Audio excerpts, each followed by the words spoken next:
Tara, puntahan natin ang the longest and the most beautiful bridge in northern part of the Philippines, ang Patapat Viaduct ng Ilocos Norte. Makikita din natin ang nagagandahang tanawin ng Pagudpud at ang tinatawag na North Boracay, walang iba kundi ang Saud Beach. Dahil sa angking ganda ng buhangin at malinaw na tubig. Sa videong ito, malalaman nyo anong panahon maganda pumunta at ano-ano ang dapat isaalang-alang sa pagpunta dito sa Pagudpud at magkano ba ang aming nagastos sa aming pagbabiyahe. At bago tayo magpatuloy sa ating paglalakbay, don't forget to subscribe, click the notification bell, like and share ang aming video para lagi kang updated sa mga bago naming upload. Tara ka rock and roll, samahan nyo kami. Let's go! Sa aming last video upload, galing kami ng Bigan kung saan bigla ang aming pagpunta dito sa Pagudpud. Umabot nga kami ng 5 oras sa aming biyahe dahil huminto pa kami ng Paway Church. Alas 6 na kami nakarating dito sa Pagudpud kung saan kami mag-i-stay ngayong gabi. Grabe, ang ganda ng dagat dito. Napakakalmado. Sarap mag-relax dito. Nakakatanggal ng pagod sa biyahe.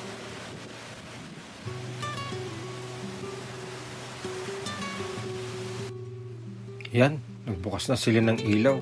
Umagabi na. Mukhang bukas na kami lulusong dyan sa tubig. Pero dami pa rin naglalangoy, mga bata pa. Oh. Mukhang enjoy na enjoy sila sa ginagawa nila. Nakakainggit.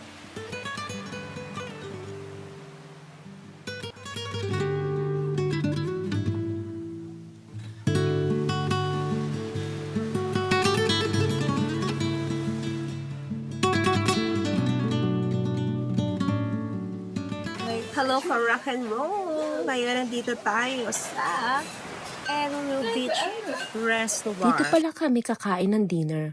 Wala na palang ibang bukas na restaurant dito kundi ito lang. Dahil nga New Year's Eve na mamaya. Ito na lang yata ang bukas ngayon. Yan na yung dagat. Nandun na yung dagat. Kasi hindi nyo na makikita kasi gabi na. Malat ba yung coffee yan?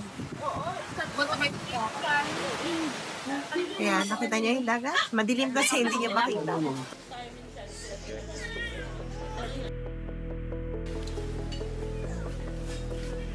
Nakikita nyo naman may mga turista pa rin kumakain dito.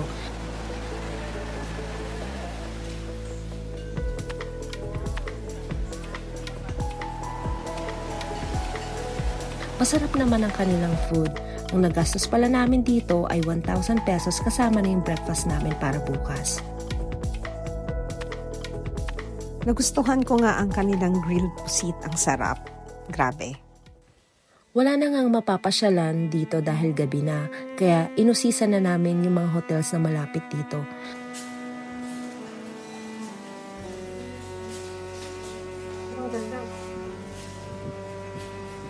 Tara, pasukin natin. Meron pa silang swimming pool sa loob. Siya.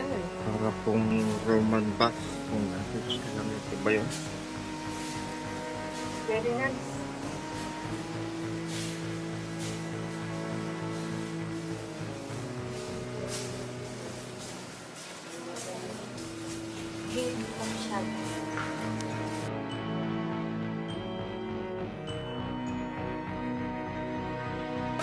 Alam niyo ba kung ano to? Look, ito ang ano to? Talagsan. Ganda, di ba?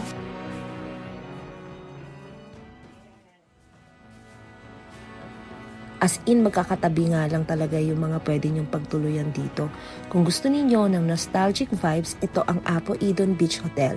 Okay dito para kayong nag-teleport sa sinaunang panahon, lalo na sa loob.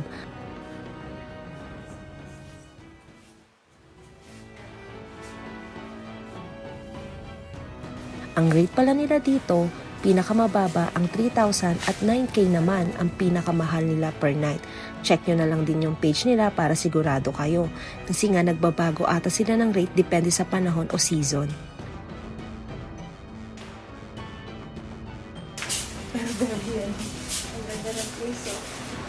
Look, oh. Ito yung mga pang-horror movies. Oo, pang-horror to. Oo, oo. Pero very nostalgic. Nostalgic talaga. Look at inside, oh. Look at inside. Look at the living. Parang may Tingnan natin nalabas. kung anong meron sa loob. Yan po. Kita nyo naman. Napakaganda. Yeah, very scary.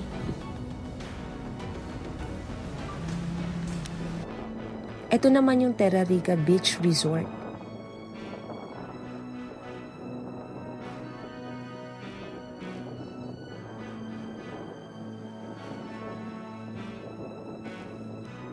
O, di ba? Ang dami niyong pwedeng pagpilian, di ko na maisa-isa. Syempre, mas maganda kung magpa-reserve kayo ng mas maaga para walang hassle sa pagpunta.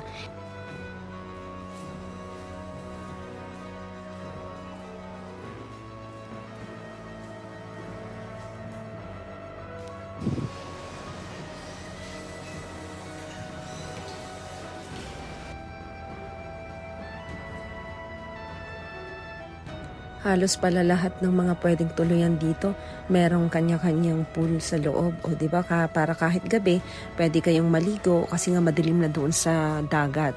Yan sa beach. Kaya yan, tingnan natin to. Ang ganda oh. May pailaw pa talaga sila sa ano nila. Sa pool nila. Color blue.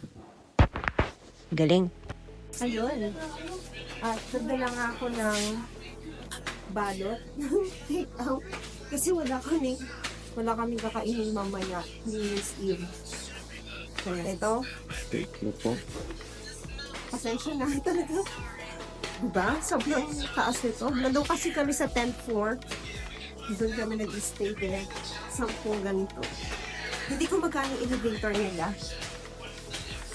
Walang operator kasi nag-New Year's Eve din siya.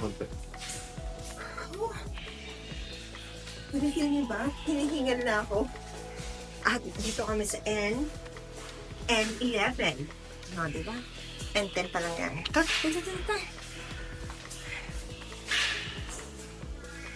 Okay. Cool. Let's open the door.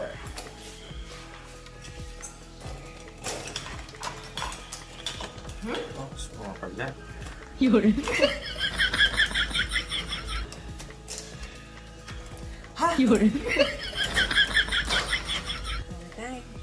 Tchadan! Nandito kami ngayon sa loob ng saan kami tumuloy. Anong oras na kami dumating? Anong oras na tayo dumating? Mga 6 na po ng gabi dito sa Pagudpud. At dito po kami nagstay ngayon sa Renovati. Pas na po kami iikot ron sa labas para mag-picture-picture. Yes, at saka mag-swimming. Sobrang tagal po ng biyahe namin. Alam niyo naman, nagmotor lang kami. Sakit ang puwet ko, tapos yung kasama ko naman, grabe. Sakit na nung balikat niya, tsaka nung likod niya. Nakaka-amaze yung mga dinaanan namin ang gaganda.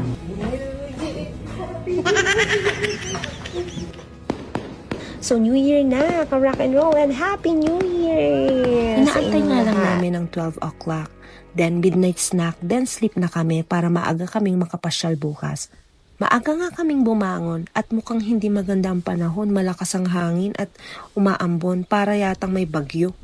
Kitang-kita nyo naman ka rock and roll makulimlim, pero okay lang yan, kasama sa adventure yan. Good morning ka rock and roll, magbe-breakfast na nga kami. Syempre hindi mawawala ang kape lalo na napakaginaw. Brahan, sayang naman kung magkukulong lang kami sa room. Nag-fried rice, fried bangus, and eggs nga lang pala ako. At si Vin naman, nag-sandwich and egg lang siya.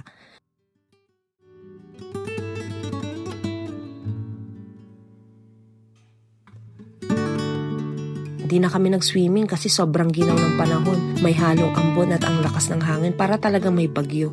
Ang ganda ng dagat dito, ka-rock and roll. Bukod sa maala kristal ang buhangin, napakalinaw pa ng tubig. Oh, nakikita nyo naman. Ito ang challenge sa aming paglalakbay. Para talagang may bagyo. Ang lakas ng hangin at ulan. Pauwi na nga dapat kami ng Baguio pero naisipan namin puntahan itong Patapat Bridge. Anyway, 30 minutes na lang naman ang biyahe mula sa aming tinutuluyan. Paalala lang kung pupunta kayo dito, check the weather forecast muna. Lalo na kung nakamotor lang kayo. Lesson sa amin, masyado kasi kami excited eh. Hindi na namin na-check ang weather forecast. Pero okay lang yun. Kasama yan sa adventure, di ba?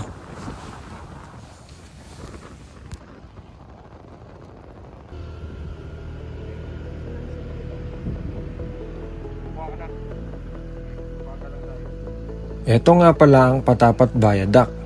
Ito ay may habang 1.3 kilometers at 102 feet above sea level. Panglima sa pinakamahabang tulay dito sa Pilipinas.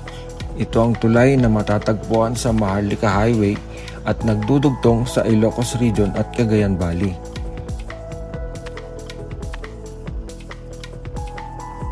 Ang dagat pala na nakikita natin dyan sa gawing kaliwa ay ang West Philippine Sea. Napakagandang tulay nito. Kitang-kita ang magandang karagatan.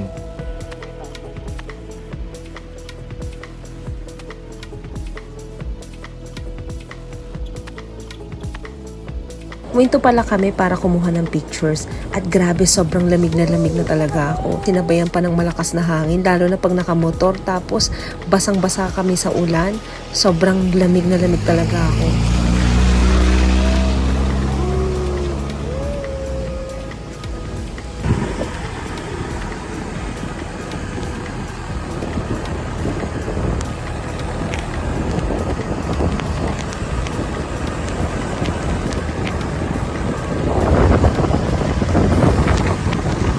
At syempre, huminto na naman kami dito ka Rock and Roll dahil nga nakita namin ang napakagandang rainbow, ang perfect ng view ka Rock and Roll. Sobrang ganda talaga.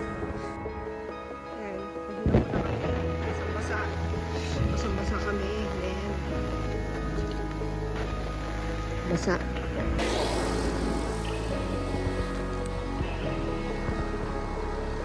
At huminto nga na naman kami.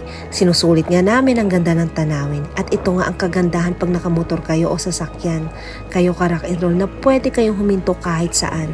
Para mag picture at syempre para ma-enjoy nyo rin ang magandang tanawin.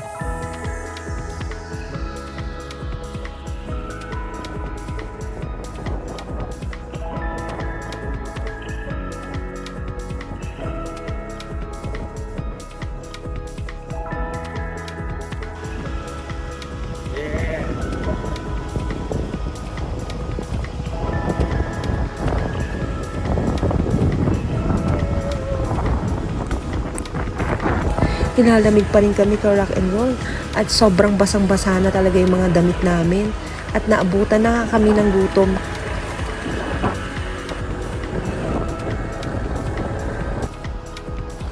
Kaya nga may nadaanan kaming kainan at minabuti na rin namin kumain muna.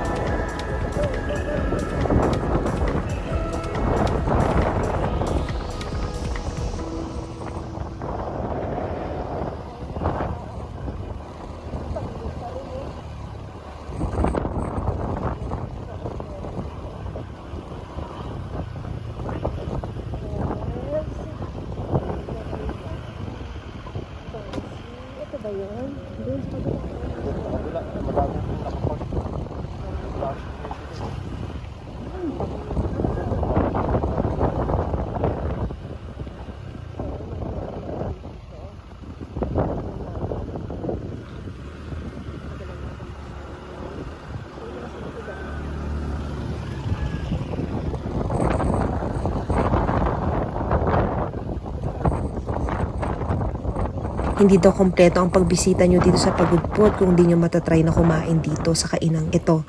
Hays, buti na lang umaaraw na dito pero ang lakas pa din ng hangin. Nilalamig pa din ako. Tara, tignan natin kung anong pwede natin kainin. Kakain na kami.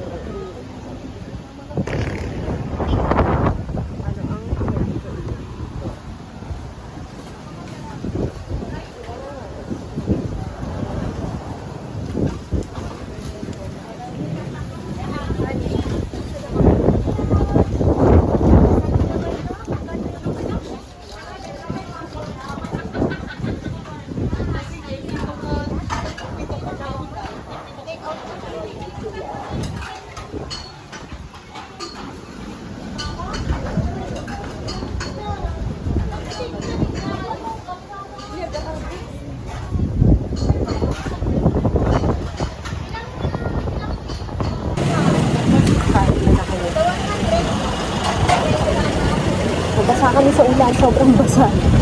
Dito pala umaaraw. Pagdating dito sa baba, umaaraw.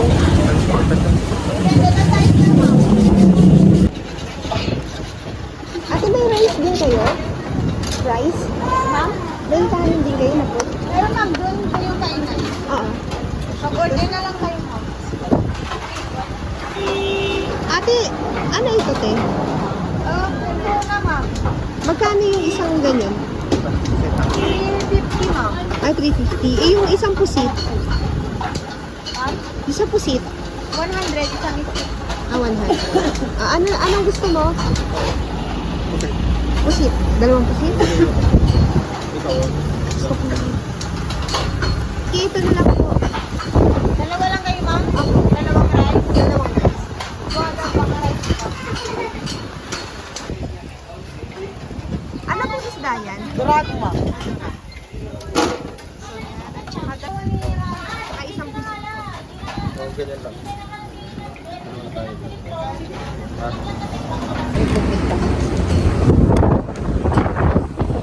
Mahangin pa rin po. Lagi pong mahangin dito. Ganito pala dito araw-araw mami. So, ito na yung kanin. At saka super dami na isda. Kanin lang. Dalawang rice muna. Pero mamaya mag-iisa pa kami. Yun ang alam ko. Alaska. So, kakain po kami. Rock and roll. Dito muna kami. Grabe. Lalamig kami. Yeah, sinasabi sa amin bakit nandito daw kami sa may, Nanginginig kami. sa may tapat ng araw pero sinasadya namin yan. Ibang klase pala doon. Bakit? Kulang yung kagad. Dalawa lang naman yung binigay. Sobrang ang atok talaga ako. Di bali nang umiti. Di ba? Huwag lang malamigan kasi talagang sobrang nilalamig kami. Ay na tayo, karakin mo. Gusto mo ba magkamay? Sa pag- Magkano ito ba? Hindi ko alam. Pero ito 180 lang. Ito 180 plus ito 100. 100. Tapos that. The rest is parang kasladikot na siya rice na. Ay, mas. Agilokano tayo. Agilokano tayo ng tanong ko. Aqua kami. Uray awang buko-buko. Dito dyan sa inyo. Kaya mo, sir? Kaya mo, sir? Kalamansi. Pag-uong ba yan? Nakabote ito. Kalamansi. Tama One kami. day tayo. At ni? Tumayap na dyan. Tumayang tayo siya ito gawan. Patapat nga siya. Yung sabana naglamig.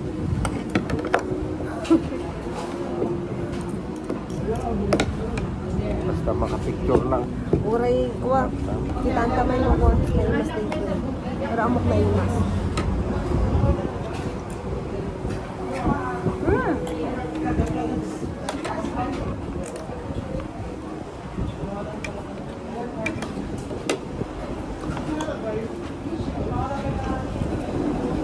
Nas na. Diba?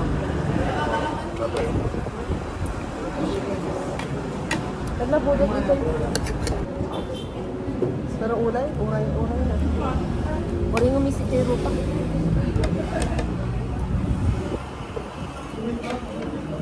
Bastahan lang malamig.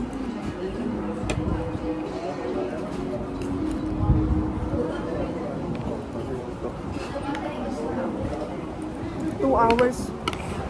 Mula dito hanggang hanggang Bigan.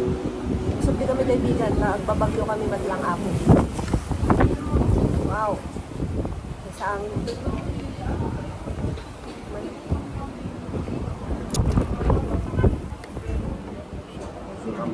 Sabi sa'yo. Ayaw pang huminto kanina dito.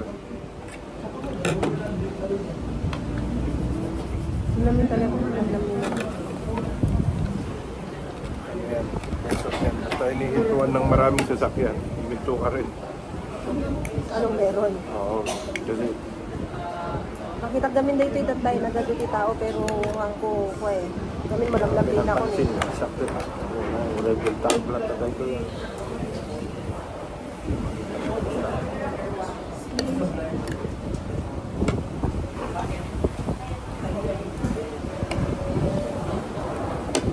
Grabe.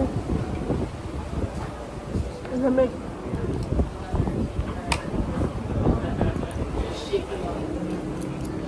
Pero grabe the best. Pagkis na ito yung kalamansi nga agad yung baguhan. Mas. Tsaka, Masisira pa. Masisira pa. talo din nalata, may doon lang ito. Happy po. Sabi yun. Sabi yun, ano?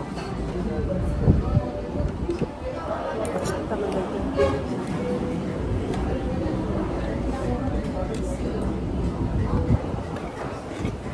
Malamig talaga. Sobrang malamig.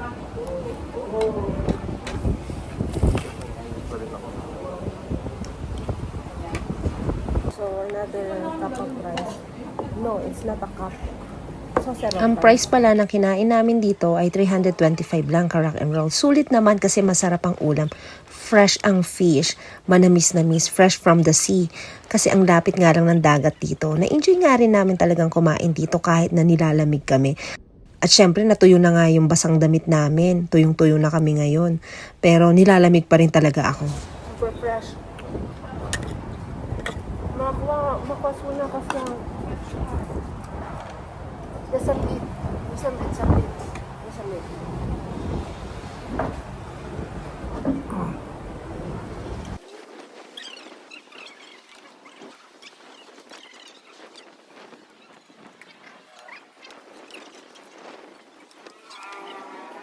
Nasa Bigan na kami mga karak and roll. Hindi na kami nakakuha ng video sa daan kasi palobat ng mga gamit naming dala naming gadgets eh. Dumaan nga kami dito sa Calle Crisologo pero di na rin kami nag-ikot. Baka kasi magabihan na kami sa daan, pauwi na kami ng Baguio. Dumaan na rin kami ng pampasalubong at importante ang suka. Alam nyo naman, yan ang sinadya namin kaya talaga kami nagpunta dito.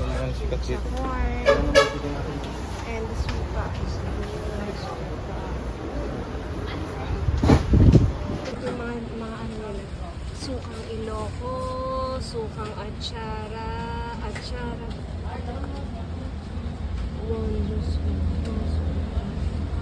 Yeah. Ilocanja. Pinabibigyan namin na to. Chichacorn.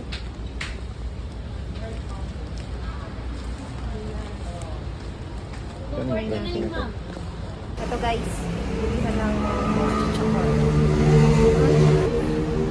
Sukang Iloco. Dito lang pala kami makakabili. Chichacorn. Ang bibingka. At langgunisa. Bagnet to bagnet.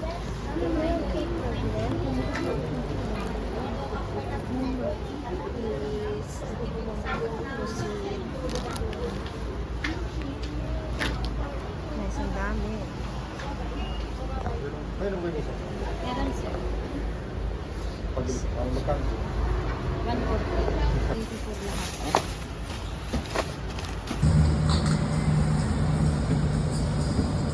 So salamat mga karak and roll, hanggang sa muli. Remember, hanggat may kalsada, mag-ride ka.